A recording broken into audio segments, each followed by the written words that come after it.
Judge Barrett had seen many homeless defendants in his 30-year career. Thomas Mitchell was just another one, until the bailiff handed him a photo that had fallen from the man's pocket. In the photo, a young soldier was receiving a medal from the president. When Judge Barrett realized the man in the photo and the broken man before him were the same person, he brought down his gavel. "This case is dismissed, and we're going to help this hero." The courtroom was packed that Tuesday morning. Another routine docket of minor offenses: public intoxication, vagrancy, disturbing the peace. The kind of cases that cycle through municipal court every single day in cities across America. Thomas Mitchell sat in the defendant's chair, his hands cuffed, his clothes worn and dirty. He was 52 years old but looked 70. His hair was gray and unkempt, his face weathered by years on the streets. He kept his eyes down, not meeting anyone's gaze. Case number 2024-MC-4782, the clerk announced. State versus Thomas Mitchell. Charges include vagrancy, public intoxication, and trespassing. Judge William Barrett, a distinguished man in his 60s with 3 decades on the bench, looked over his glasses at the defendant. He'd seen thousands like him, homeless individuals cycling through the system, getting 30 days here, 60 days there, then back on the streets until the next arrest. "Mr. Mitchell," Judge Barrett began, his voice carrying the weight of routine rather than interest, "you're charged with sleeping in Riverside Park after hours, public intoxication, and refusing to leave when asked by police. How do you plead?" Thomas looked up briefly. His eyes, though bloodshot, held something deeper, a profound sadness mixed with resignation. "Guilty, Your Honor," he said quietly. The prosecutor, a young ADA named Jennifer Chen, stood up.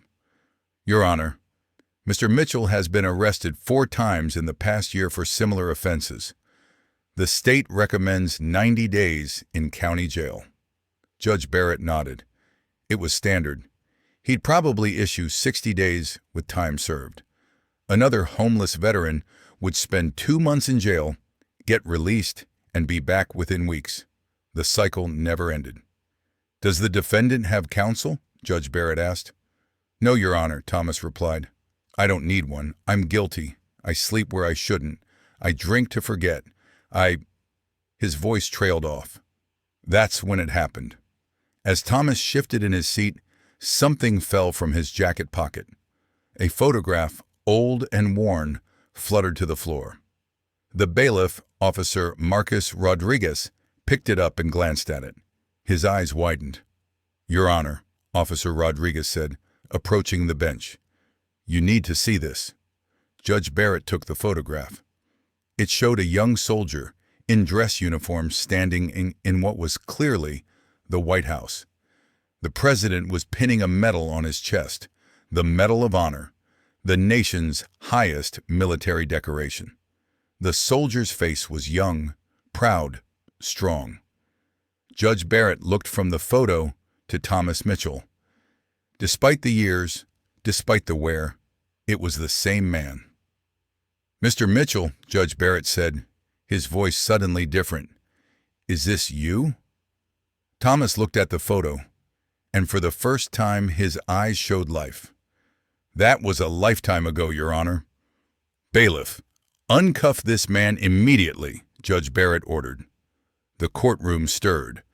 This wasn't normal procedure. "Your Honor," the prosecutor said, confused. Judge Barrett held up the photograph. "This man is a Medal of Honor recipient.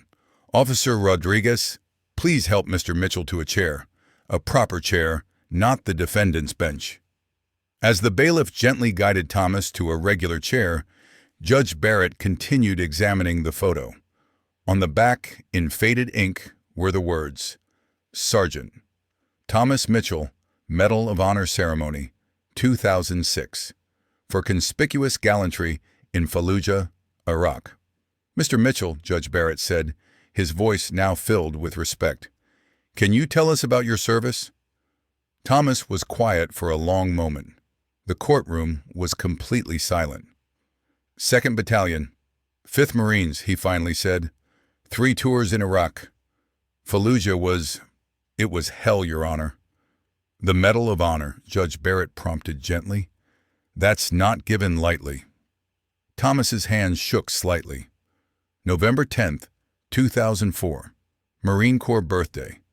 My squad was pinned down. Heavy fire, RPGs. 5 of my brothers were wounded, trapped in a building.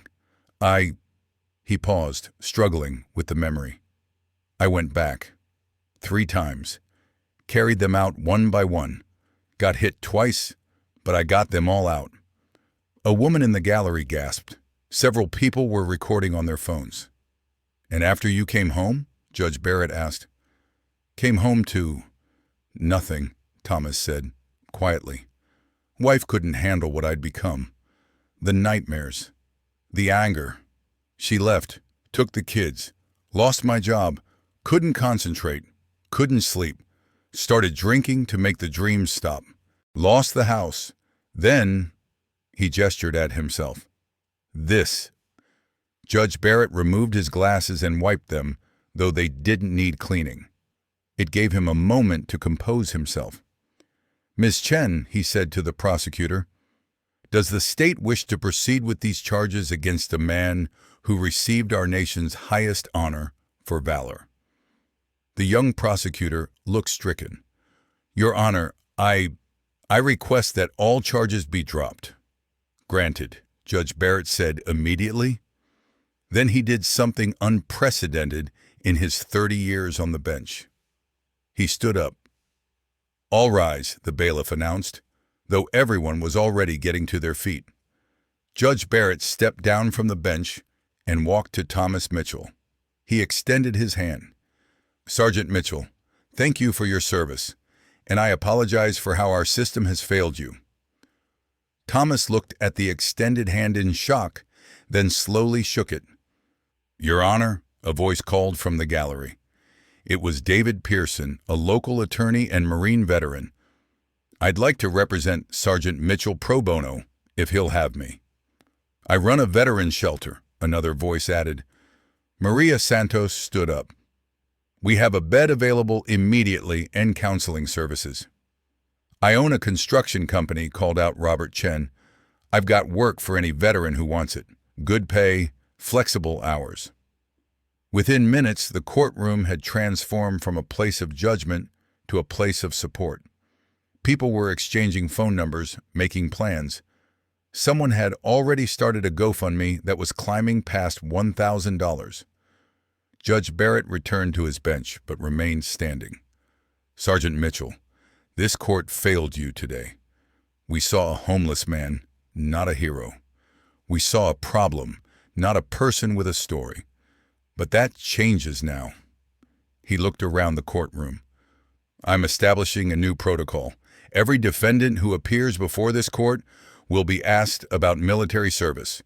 We will connect veterans with services, not cells. We will offer help, not just handcuffs." Thomas was overwhelmed. Tears streamed down his face, the first tears he'd allowed himself in years. "I don't deserve this," he said. "I'm not a hero. The heroes are the ones who didn't come home." "You're wrong, Sergeant," Judge Barrett said firmly. "You saved 5 lives in combat. And by being here today, by sharing your story, you might save more. How many veterans are sleeping on our streets tonight? How many heroes are we walking past without seeing?" The story spread quickly. By that evening, local news had picked it up. By the next morning, it was national. The video of Judge Barrett stepping down to shake Thomas's hand went viral. The GoFundMe passed $50,000 in 48 hours. But more importantly, it started conversations. Other cities began implementing similar protocols. Veterans organizations reported increased outreach. The VA announced new initiatives for homeless veterans. Thomas Mitchell moved into the veterans shelter that day. Within a week, he was in counseling. Within a month, he was working part-time for Robert Chen's construction company. It wasn't easy. Recovery never is. But for the first time in years, he had hope.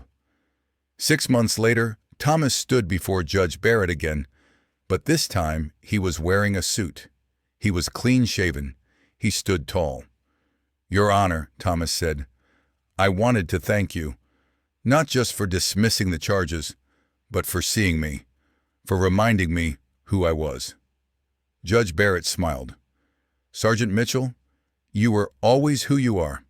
We just needed to be reminded to look." Thomas now works full-time and volunteers at the veterans shelter. He speaks at events about homeless veterans, sharing his story. He's reconnected with his children. The nightmares still come sometimes, but now he has support. Judge Barrett's courtroom has a new addition, a small plaque by the door that reads, "In this courtroom, we see the person, not just the problem. We honor service. We offer second chances." The photo that fell from Thomas's pocket that day? It's framed on Judge Barrett's desk, a daily reminder that every person who stands before the court has a story worth hearing. Because sometimes heroes don't wear capes. Sometimes they wear worn jackets and sleep on park benches. Sometimes they just need someone to see past the surface and remember who they really are. And sometimes it takes a fallen photograph to remind us all that judgment should be tempered with compassion and justice served with understanding. Every veteran has a story. Every person deserves dignity. And every hero, no matter how far they've fallen, deserves a hand up, not just handcuffs. That's the lesson from Courtroom 4B. That's the legacy of a judge who chose to see, and a hero who reminded us all what service really means.